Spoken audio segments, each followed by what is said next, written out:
I am a seeker. I'm a seeker. I'm a seeker. The world. What makes you uncomfortable, and what are you going to do about it? Hello and welcome to another Let's Talk. Today I'm joined by Molly, who's all the way over in Australia at the moment. I'm going to speak to her and find out why she's over there and what she's doing with her life. Hi Molly, how are you? I'm good. How are you going? I'm not too bad, thanks. Everything's a little bit heated in the UK at the moment with the pandemic, but we're managing. How's it like over there for you? Well, we all went through the same thing. I think all countries kind of, had that initial panic, and it's still here 6 months later. But luckily in Australia it's not as bad at the moment, but who knows what can happen, just got to be as safe as we can, really. Mm-hmm. So how is it that you've came to be over in Australia? So it was actually like a spur of the moment thing, and I was only 18 at the time, so pretty fresh, new adult. I have family here, so that's to my advantage. So I was just planning just before university to take a holiday, a break, obviously from academia, and then to study 2 weeks later. And I'm very an academic person. I've always had that goal and mindset to go to university, graduate by 21, go out into the field straight away, and that hasn't happened, and it's completely opposite on end of the spectrum that I imagined like 2 years ago. So what happened is, like I said, I just went on a holiday, and I just, something was just telling me to stay, and I don't know why. And I had the opportunity to, so I was like, why not? Like, not everyone gets a chance to live in Australia, because it's quite a hard immigration here. And so I was just like, I don't care what anyone thinks. Like, obviously I was going to leave some family back in the UK, which was a hard decision to make, but I was like going through depression and anxiety throughout the last year of school. I was just like, this is my chance to kind of, I don't know, see what my life is about rather than just being stuck in schoolwork and doing the routine thing. And so on the plane home, I literally messaged my mum and was like, I'm not coming back. She was like, what? And then when we sat down and actually spoke about it, when I actually landed, she was like, okay, I understand where you're coming from. Okay, go for a year. So we set out on me doing a working holiday visa, which obviously most British people do. It's a very easy way to get into the country. So I was like, that will be like the easiest just entry point, at least, just for a year, to have a gap year. And then I moved out, and it was different to my holiday.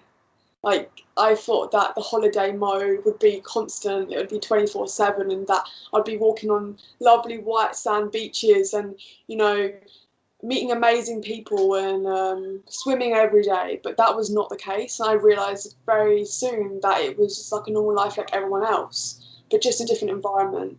And the environment did help. Like, I prefer the lifestyle here than in the UK, which is often like not as active, and they don't have much of an outdoorsy life, which I really quite like. So that's how it's impacted my life. But I just realised that it's everyone's still 9 to 5. Everyone's still in that kind of routine, which I didn't want to be stuck into, and I found myself again being stuck into, and it actually became quite a depressing time again. Even though I'd moved 10,000 miles across the globe, thinking that it would create my happiness, realising that happiness only really came within, and that it wasn't about me moving environments. It wasn't about me, just escaping UK from the bad memories and the unhealthy lifestyle and things like that. But it was actually just right in here.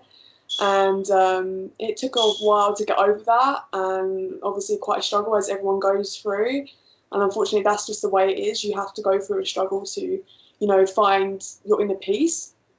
And so, yeah, and that's what happened. And then for the last 2 years, I've been kind of figuring my life out as a 20-year-old still not 100% here, but definitely better than what I was. Like, I've lost like 50 or 40 kilos since being here, which is one of the big things that I really struggled with in the UK was my weight. Just self-esteem in general, just like having a much, I don't know, appreciation and gratitude for life. And yeah, just, I don't know, just feeling generally more happier. But again, like I said, it's not just moving 10,000 miles away. It's been a long journey, and I'm still on it. How did you find then that inner sort of peace when you realised it wasn't just sort of the moving over there that would help? What did you do to try and get better then? What epiphanies did you come up with? Yeah, so unfortunately, there was quite a few things that went on behind the scenes that I'm not necessarily spoken about, but I'm happy to now. I just think that I just moved to a family member's household, and it wasn't what I thought. Because last time I saw them was like 10 or so years ago. So I came here on the holiday thinking, oh my God, life's brilliant. I can get away from the UK, which is kind of had a massive depression over me, and bad memories and things like that. And I actually came here, and the bad memories are still here because it was like the memories I hold within and the past experience I held within, which wasn't letting go. And so in order to get away with that, I first thought to myself, like, what is there, like, if I can't change something right now, then I have to change my mindset on it. I have to change my outlook on it. So at the time, I wasn't in a good household. Like when I came to Australia, I wasn't in a positive environment, which, we should be surrounding ourselves with, because environment is everything. And it can really impact you inside. And so, instead of viewing life negatively, I had to get to that very low point in order to kind of start to think, okay, like, yes, it's a bad situation I'm in. And yes, I don't know anyone here. Yes, I've just moved out 10,000 miles with no money, etc. But, I'm here. I actually did a massive move by myself when I was 18. There's so many other things that I accomplished, and my time is now to, like, I can now control how I'm feeling right now in this very moment. And so little practices like meditation I started to take on, because I had to be in that present moment. I was constantly thinking in the past. I was constantly thinking, oh my gosh, what am I going to be doing in the future? What about university? What about a job? What about money? Which a lot of people get anxiety over nowadays, like the materialistic things. So I just started to simply just sit down and, be really present with my true self, and also just reading like some books, because I never actually read before. So that was a good kind of distraction, but not really distraction, because reading can really help you. And I particularly read self-help books, because it was a way of me expressing my emotions that I didn't know I was feeling. Yeah. And then eventually I reached out to seek actually professional help, which was the first time in years, in my whole life really, and that really helped. But like I said, it wasn't easy. I did have to get to that very low point that everyone dreads in life, and I'm very glad and grateful that I got out of it. And so yeah, just doing small practices, like just getting up in the morning, like telling yourself, right, go and brush your teeth, brush your hair, do those small, simple things that lead to big changes. And eventually, like that routine, those small things that oh, okay, because I didn't feel good about my weight, I couldn't access healthier food in a way. So instead, I just portion controlled instead, rather than eating myself with all this food, junk food, which made me feel worse in the end. And I was just doing small changes like that. And then eventually, when I was able to change my actual environment, which I left and did so again 6 months into Australia, I left my home at that point, became nearly homeless, and moved to Sydney because I was actually in a different part of Australia at that time. And again, sought discomfort there. And since then, since changing my environment fully, and not even just my environment, like my mindset, most importantly, I've overcome a lot since then. And still to this day, it's a learning curve. Like, still to this day, of course I get down, of course I have some anxiety. That's especially during the pandemic. Like, it's so common nowadays, but it's just learning to like pick yourself back up and having those procedures and steps to look into when you're feeling like that. I think it's really important, because as much as the pandemic's a massive negative for all of us, it has sort of allowed us all to sort of self-reflect on ourselves and see what we still are struggling with and what we're still trying to strive to do. So it's amazing that sort of the journey you've managed to have in them, 2 years, everything you've managed to sort of experience for yourself. I mean, it's as upsetting as it is that you've had to go through all the anxieties, and it is making you a much better person because of it. Would you say then, what would you say is like the next sort of goals in this,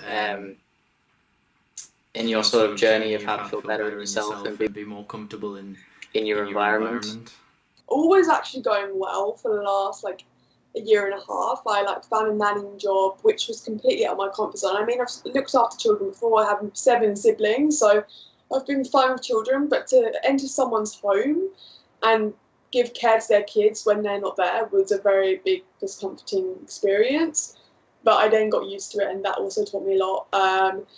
And then this year I was actually able to find myself a steady job rather than having to live in someone's house for accommodation, etc.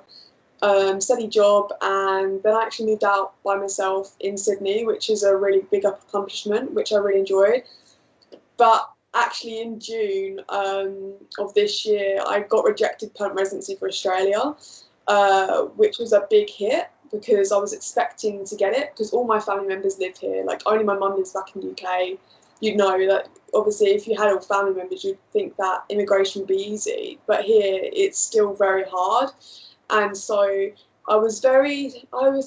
looking back, like I was very single focused on the outcome of being a positive, which sometimes can be a good thing because obviously if you're thinking positively, like you generally get things of an outcome of that is positive. Like I like to think that. But I think maybe I was looking so close-minded at the situation that it actually kind of bit me, like in the back a bit. And so when I did receive that notification, I just completely was distraught and I didn't know what to do and I was helpless. And again, I was back in that dark hole and tunnel that a lot of people have been in. And I didn't know how to get myself out of it. But there's always a solution for everything. And within a few days, once I calmed down, once I, reiterated the situation, I was able to kind of find a solution, although it might not be the one I wanted, and although it cost me $5,000 to get there. So I went through an appeal process. I suppose it is worth it in a way because, it's all a journey and it's still continuing, and there's always lessons behind that, that news or the outcome you weren't expecting. And it's bought me a bit more time here as well. I could have been sent back to the UK in the midst of a pandemic. We're hating the UK as well, and would have hated it even more. And now I'm still stuck here, which is a good thing. Continuing, my kind of a self-development journey and things like that. So in the future, what I'd really like to say is, yes, I would really like to permanent residency. Yes, I would really like to go to university. But I think that there's a never-ending journey, and it's a bit cliche to say, but every day I'm learning about myself. There's not one day that I don't, I haven't come across this one emotion or this one feeling, or I want to do this, or I want to do this next goal and things like that. And I really like that about myself and just the humans in general, how we're always searching for new goals and new achievements and ways to get out of our comfort zone and things like that. And so I couldn't really place a goal in particular, one goal, because I have so many, but I think just I know I'm only 20, but there's something that always, I just really want to find that inner peace truly. Oh, yes, I might have found inner peace in the past, but then it comes and goes in waves. And there was a point in my life where I was doing meditation every day. I was on that really healthy lifestyle streak. and you know, I felt the best in the world, but I lost it over one event. And I just in the future wish that, or like want to work towards that. If an event happens that is not necessarily what I wanted on my path, to not get so worked up about it, and maybe look at it in a more positive outlook rather than panicking and, you know, being in a moment of crisis. But also knowing that it is okay to be like that, because I feel like over the last few months I felt like I keep flashing back to those moments of when I found out about the permanent residency, and it kind of still haunts me to this day, because I'm like, now what happens next year if that happens again? But I'd really like that inner peace and calm where, like, you know what, if that was to happen again, it's fine, I've got a backup plan. Yeah, I'll go back to the UK, it's not the worst thing. And, you know, like, I've dealt with those emotions from the past. You know, it's not, UK isn't as bad as it seems. It was just kind of a haze in my mind, and just kind of be like that, really, and also teach others about that. Like, once I find that inner peace myself, like, share it and spread it amongst others, because I noticed that it's not just me but a lot of other people. Yeah, that's right. That's really good, especially because, you know, you want to share it as well. It's like you said, probably a lot of English people do that move to Australia, and so they'll probably have this issue. We've got family there, so it's sort of a little bit better for you, but as you say, it's still a really tough process. So it's good that you're sharing your experiences, and, you know, it's happened once before, so now you're sort of prepared for, you know, the worst come scenario. So it's good you've got, you know, backup plans, and even just what you've said there, like, to try and get that positive attitude, even that is just a positive in itself. You've got the plan, you've got the backup, you know, you've got the different paths and that, so it's good that you've got all that sort of covered. You say, you know, you might, you know, if the worst comes to worst and you have to move back to the UK, you will. Since you've moved over there, have you ever visited back to the UK for mum or anyone? No, I think my mum came over here, so it was a little bit different, because obviously I didn't really have to go every like 3 months or something if I just saw her. But yeah, I haven't been, actually, and you know, there's a part of me that never wants to go back, and I think there's still a bit of that fear there. But that is one thing that I'm trying to overcome, and that is a challenge I'm willing to take on, and not just like brush under the carpet anymore. Because at the end of the day, I think, like I said, like the PR, that kind of, maybe that was the lesson, was that anything can happen in life, abrupt. You know, you hear about horror stories of other families, and like, I've never experienced that myself, but that PR to me was that horror story of my own life. And when I went through that, I didn't know what to do. I was like hopeless, and like even falling back into depression. And like, and it's just, you think like that was meant to happen, because then if it happens again, one, I'm more prepared, and also maybe the UK isn't as bad as it seems. It just seemed like it, because I had potentially only 30 days to go back, and I was potentially having to stay in the UK for a year without university, and it was just like so many crazy thoughts. But now I sort of backup plan, like, actually I'm applying for university back in the UK at the moment, just in case I have to go back, rather than going back and then having nothing, because I think that would be much worse, you know, than having something. So just the small things like that are big accomplishments. But yeah, at the moment I don't actually want to go back, just because of I don't think I can, actually, because of Australia is locked down, but because of the pandemic, definitely not at the moment. No, I wouldn't. I wouldn't advise coming back here at any time soon. Yeah. So you've spoke about, of course, you know, getting all this discomfort and that, and I obviously can see that you're wearing a bit of Seek Discomfort merch as well. So did all of this seeking discomfort and knowing of Yes Theory from where we know each other, did all this come after you moved to Australia, or did they sort of influence you just before that you moved? I think I first found out about Yes Theory about 3 or 4 years ago, so when they really were fresh. But it, you know, like, I've read something in a book once, it was like, you won't truly listen until you need that, like that piece of advice, or you won't really acknowledge what's going on around you until, you know, you need that switch, like the bulb, like that light bulb needs to come on, like new person, like someone could be sitting here, like I could be telling the audience right now how to improve their life and inner peace and things like that, but maybe only 1 out of 10 might even switch on, because they're just not ready to, you know, experience that. And so I think, like, when I first found Yes Theory, I watched them, yeah, but they weren't as, oh my gosh, I need to go out and jump, bungee jump and things like that. I wasn't like, I need to go and do this every single day of my life, you know? It was like a good message and I really enjoyed it, and it was actually a pure, and like YouTube can get so clickbaity nowadays and things like that, but it was something that was just so nice to watch and come home from school and things like that. But yeah, like I think it's had more prominence in my life since coming here, because I've realised actually my values are lining up with theirs now. And when it's like that, when you're on the same parallel path with other people, like I feel like you get more inspired and more influenced by them. And little did we know that, like, actually, I feel like they're our voice, that we've had, like our silent voice that we've had all our life. Everyone's born with that seeking discomfort, out of your comfort zone sort of thing. For example, like when you're riding a bike when you're younger, you have to keep getting on that bike and riding. And that's still outside of your comfort zone, and you're crying, you're like screaming, and like you don't know what's happening, or even jump into the deep end of the pool. But little did we know that that is seeking discomfort, and it's exactly what their message is. So it's definitely been more prominent in the last 2 years, but we've always had that message within us, and it's only until you need it that it really does become like something you follow and like worship. So yeah, that's how it's kind of happened in my life.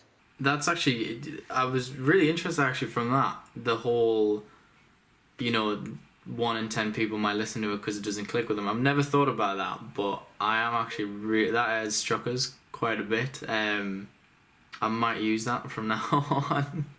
That little that kind of makes you think like, okay, yes, it might be 1 out of 10 people, right? And you might think, oh, but I want to inspire all 10 people.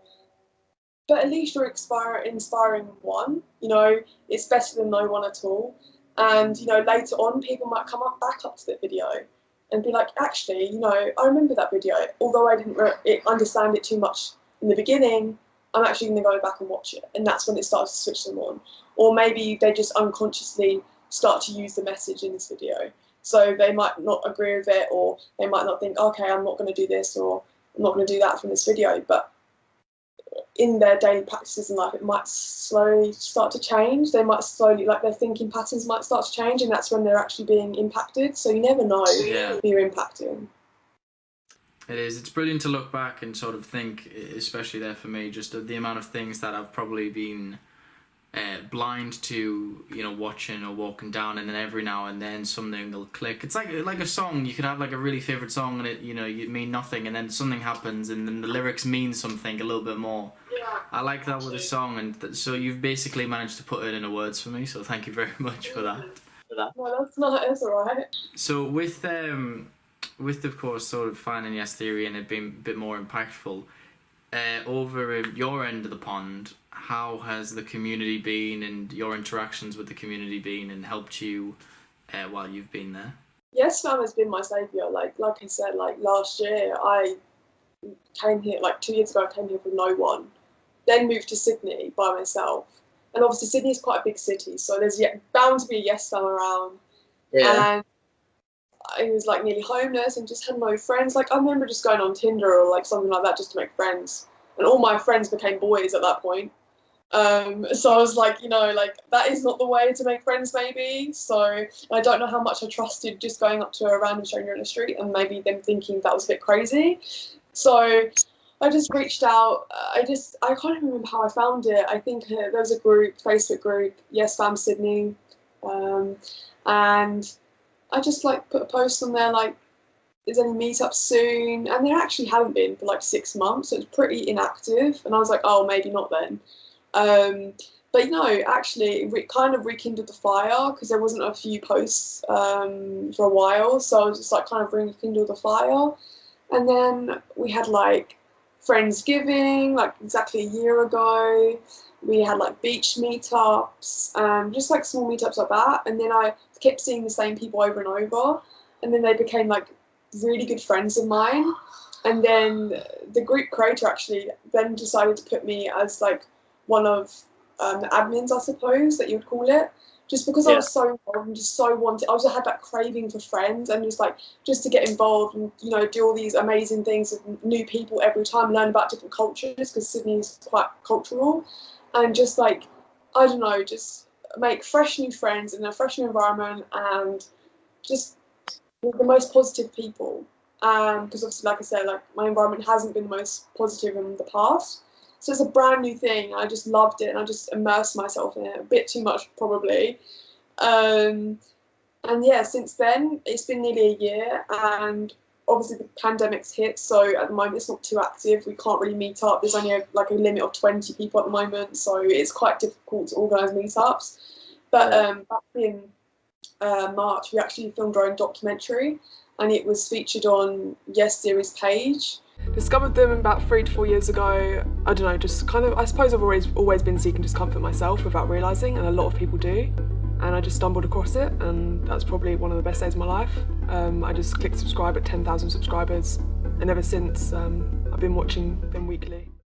We didn't expect like Yes Siri to actually like, you know, reach out to us or even acknowledge it. It was just to show. It was actually for one of the Yes Fam's degrees. It was for their degree, and it was for like filmmaking, and so she wanted to capture like the meaning behind Seek Discomfort and things like that. And obviously Yes Siri, Yes Fam was the perfect thing for that. So we did a whole documentary on that, and then just by chance they then came across it, and it was really nice of them. And yeah, we did like a 80-kilometer walk. We've done like so many different groups, and yeah, it's really hard to describe. It's just like it is really a family. Like obviously if you're part of Yes Fam in the UK, it is just so humbling. It's such a humbling experience, and just show like amongst the negativities of the world, it just comes back down to the basic human connection, which we're all lacking at the moment, especially. So I think it's quite why it's a bit weird at the moment, but it's just all about like being able to hug someone and just like saying I love you, even though, you know, it's not like just saying like I love you to someone that you may not even hardly even know, but because you're human and because you have that common connection, you know, that's what matters. It doesn't matter about the race, skin colour, where you're from, gender, anything like that. And that's why I love the Yes Fam. It's just so accepting. What would you say your best memory is with the Yes Fam over there? Oh, because you mentioned quite a few like stories, and especially with the documentary. Like, what would you think is when you think back to that was me, completely surreal and immense to miss like happiness and joy? What would you pin that moment or event as? I organised a Sydney Yes Fam fireworks for New Year, and so I got 80 people together. I don't know how this is before COVID times. Don't know how I managed that. And we sat beneath the harbour bridge, which obviously is iconic, and just watched the fireworks. And like that was the most happiest moment.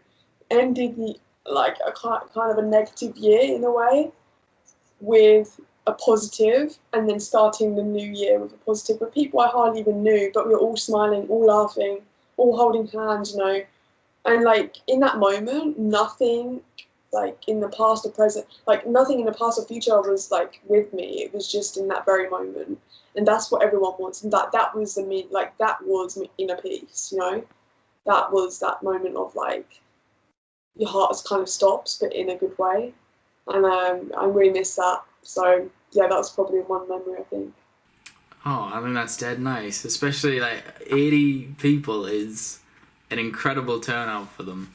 I don't think I've ever managed to do any of that quite yet.